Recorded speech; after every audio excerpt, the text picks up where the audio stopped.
Welcome to Demand Wars, where the best B2B marketers in the world compete to create demand that leads to lower CAC, shorter sales cycles, higher LTV, and sustainable, profitable growth.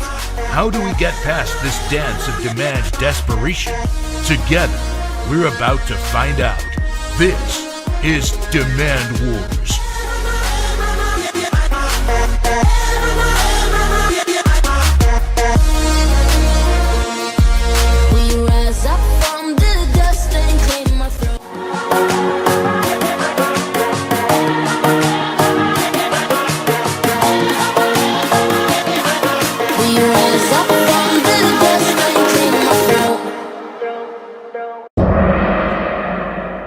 Round one.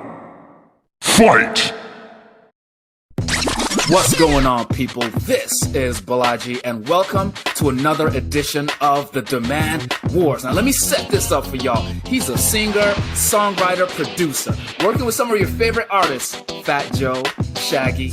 He gave Sales Hacker SEO love, helping him grow 400% and get acquired by Outreach. He helped Nextiva grow to $200 million ARR almost entirely from demand gen and inbound. He's an SEO and growth advisor to Gong, Cognizant, Alice, Centisum. He's a hustler, baby.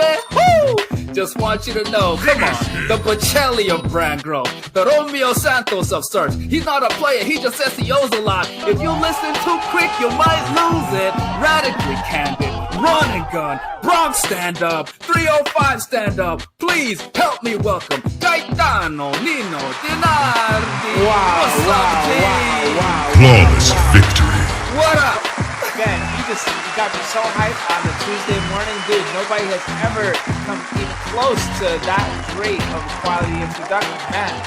Now I gotta really bring it because that was the lifetime welcoming, man. That was unbelievable. Hey, your reputation precedes you. First question on Demand Wars is desert island marketer. So you've been dropped on a desert island. No food. You got to hunt for your own food, for water, build your shelter. But listen, we still want you to drive our go-to market. You have $1,000 a month budget. So I need to buy a domain, launch a website. You can do all that for free on WordPress or Webflow. I would start a podcast, exactly what you're doing. I would record the audio and video on Zoom, extract the audio, host that on Libsyn or Anchor FM. I would edit and chop up the video myself using iMovie or QuickTime, edit the audio myself using GarageBand. All right, so far all free things you can be doing. Assuming I still already have my LinkedIn street cred, I would use that to my advantage and reach out to like the top 100 people I would want to be my dream customers and invite them to be a guest on my podcast. I would repurpose all those episodes onto my YouTube channel. I would summarize that content in a Twitter thread, repurpose it for a LinkedIn video post with actionable takeaways. I'll do a blog article recap page, use all that momentum to build newsletter subscribers. So the idea is that I'm building an audience before I actually try and go sell shit. Wow. So then I would ask each podcast guest to refer someone else in their network who should also come on the show. And then from there, I'd focus on long tail pain point SEO. So a lot of the things that I just mentioned regarding like the what can a scammer do with I would basically try and find those insights based on the conversations I'm having in my podcast. And assuming that I am the subject matter expert or I know enough about it, I would write it all myself because I don't have budget to hire writers. If I'm not the subject matter expert and I can't write it myself, what I do is just go and interview more people and figure out how to write it, or figure out a way to get other people to write it for me and incentivize them with some kind of favor. I'd follow this process for pretty much like a year straight, and then after a year, I'd probably have over 100 new website pages. I'd ideally have around 40 to 50,000 organic visitors per month coming to my website. I'd have over 50 podcast interviews and books, completed, repurposed, and circulating online. I'd ideally have at least 10,000 newsletter subscribers. All of this would cost less than $1,000 a month combined. You can get all this going just with one very hungry person that's driven and committed to win. And that's what I would do.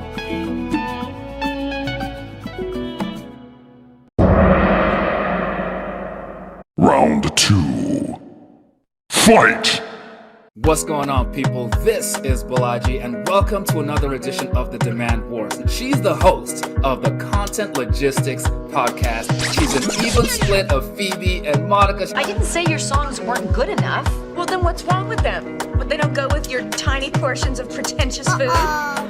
She's a content strategist who's worked in agencies, in startups. Don't call her a SaaS marketer. She's the director of a B2B media company. Camille is that chill girl next door, unless she's watching the Portland Trail Blazers. From 47 tonight, working it down to 2-1, a deep three. Oh! What? Blazers win the series, a walk-off three from Lillard. Damian Lillard from way downtown. Please help me welcome the director of content and community at Peer Signal, Camille, the real deal. Trent, what's up? Thank you. That's the best intro that I've ever got. It's always helpful to have a long-form strategy or to have a program of some sort, right? So I think about you can have like a robust, smart LinkedIn strategy where posting every day, but ideally, like you want to be able to take people to another step, right? To get somebody sort of like deeper into your content, into your point of view, right? And so I think the past way to do that would be to bring someone to a blog, and I think that still works and like can be an effective strategy, and there's some things that you need written out. I think another one is a newsletter, and I'll get to that one shortly as well. Then I think the other big one is like a show or a podcast, right? So I think of those as like the big sort of like pillar type like content types to work with. I think that's important because the more I can engage, I guess, with your content, the more I can learn more about your product, your point of view, your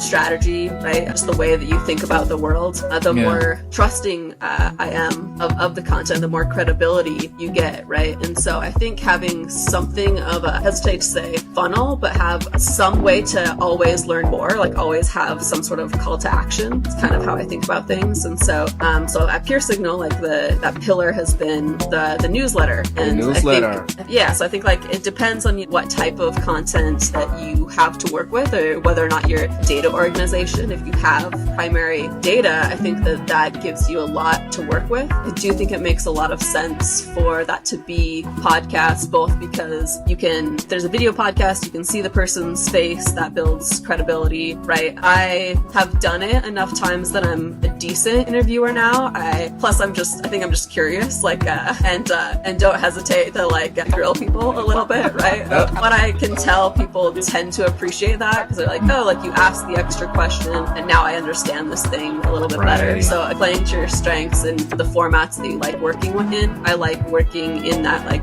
video audio space. I think people like to consume on demand and in that audio format more so than they like to consume written content. I say that with a little bit of an asterisk because I think if you're looking for an answer, I think there's like a separate, like what Chris Walker would call like a capture demand strategy, right? So I think there's definitely a place for SEO and for written content. But I think as far as like creating demand, right? That you want to set up a program where you have a platform to amplify your point of view and to curate the guests and topics that make sense for your content strategies.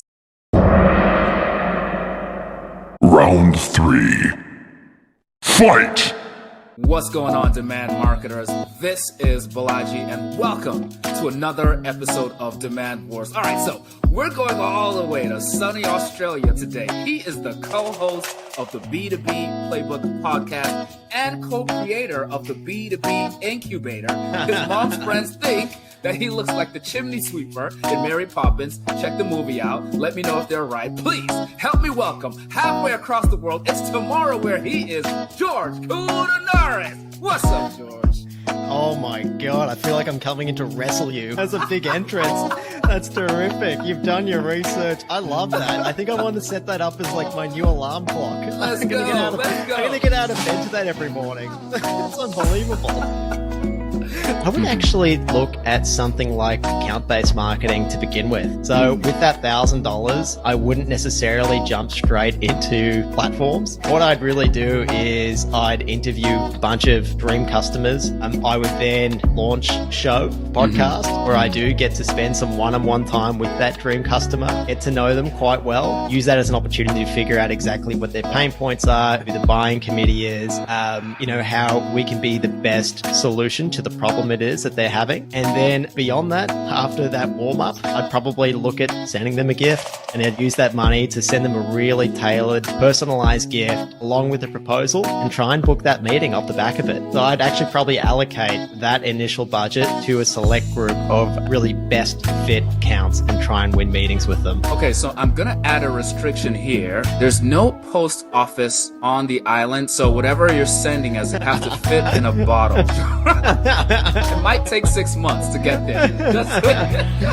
Yeah, absolutely. So the Dream 100 is not actually the top 100 accounts that you want to win over. It's the top 100 places that your dream customers are hanging out already. So that might be Slack groups, it might be LinkedIn groups, they might be gathering at conferences, they might all subscribe to certain industry relevant newsletters. It's about identifying those points that they're already gathering. And from there, what you can do is you can either work your way into those communities organically, or you can buy your way in with paid advertising. So it's a really key part of what we call Be Ready, which is establishing those foundations and deeply understanding your customer, is finding out where it is that they're hanging out already and who influences them. Round 4. Fight! What's going on, folks? This is Bolaji, and welcome to another edition of Demand Wars. Let me set this dude up for you. Hold me back. All right, so he was born in Venezuela, Miami raised. On international planes, he spent most of his days building community that quickly makes dollars. Relationship flowers like Humberto Gonzalez. When a couple of CFOs up to no good, they started causing trouble in the neighborhood. I can go on. Come on, folks. This dude grew up using relationship building to make friends on playgrounds from Miami to Spain. Today, he teaches companies how to grow revenue while building community, and he even demonstrates how to do it 0 to community in 4 weeks with a strategy your CFO will love. Please help me welcome the Fresh Prince of relationship-driven growth, Pablo Gonzalez. What up, Pablo? Bolaji, I didn't even know that you got the flow, so let's go, yo. Man, I didn't know you were about to drop a rhyme on me, dude. I'm just sitting here figuring out I gotta freestyle my own intro. Hey, man, hey, listen, you're the only dude that I know that raps at the beginning of his podcast. So I'm like, I gotta match that energy, man. I gotta match. I'm gonna spend $1,000 a month on the most talented overseas talent that I can find. That is a great creative, right? That can do some graphic design, that can do great editing, great video editing, and is a wizard at that type of stuff. And then I'm just gonna get out there and I am going to build as many relationships as I can while making content about it in the most strategic way possible, right? Positioning a way where I can be building a relationship with somebody strategically one-on-one in front of people, one to few, and then repurposing that content, giving that to my all-star outsourced talent so that he or she can be turning that into one-to-many content and make every single interaction that I create into as many pieces of usable content as possible that I can then strategically deploy across organic channels, across the contacts that I already know, and be able to continue to increase that word of mouth, man. That is the thing that I've been living and dying by, is this idea that everybody, because they have access to Zoom, can create a internet talk show of sorts. That internet talk show allows you to spend 1 hour building relationships at scale every single week, and then the rest of the week figuring out how to use all the stuff that you're creating to convince other people that your product is the right thing. You know, you haven't heard people, Pablo, use the term internet talk show before, and that seems to be one of the core tenets of what you teach at Be The Stage. What's the difference between an internet talk show and a podcast or a webinar? Yeah, feedback loop, the speed of the feedback loop, man. So internet talk show or webinar or podcast. An internet talk show is a podcast and webinar at once. The difference between a podcast and the internet talk show is the ability to build the relationships. It's proximity to your client when you're doing it, right? In a podcast, I'm able to build a relationship one-to-one one-on-one with somebody.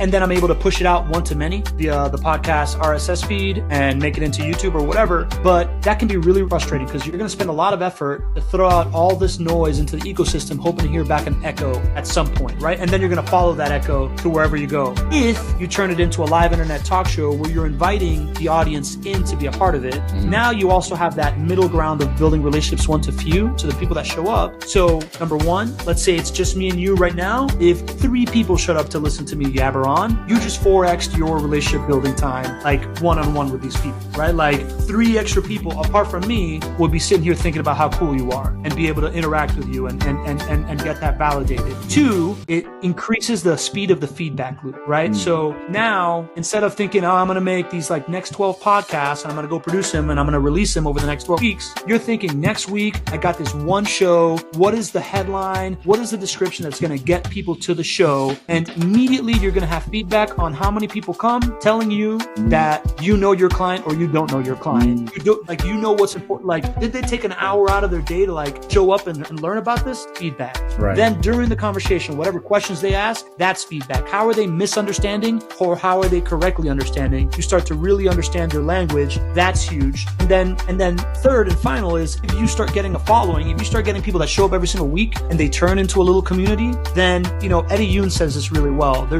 He wrote the book Super Consumers, right? There's no more powerful persuasion technique or client acquisition technique than 2 of your super consumers talking about you in front of somebody that's deciding whether or not they want to do business with you. Come on. Right? So like if you start having like 5 or 10 or 15 people that show up every week, that 6th person or that 11th person or that 16th person that shows up and it's like, oh, Bolaji's for real, right? So like immediately there's people here that aren't me, right? Like you trigger that lever of influence of liking and wanting to go along with the crowd. As far as a webinar, nobody wants to go to a webinar, dude. It's very different if I invite you to my like series of webinars versus I invite you to my internet talk show. You're much more likely to come be a part of it. The audience is much more likely to come want to be a part of it because it doesn't sound like they're going to get sold to. It sounds like they're going to get educated, entertained, and inspired. Webinars don't get communities that form around them. Webinars don't get those like 10 people that show up to every single one of them so that they convince the next person for you. Entering the demand throne room. One will not survive.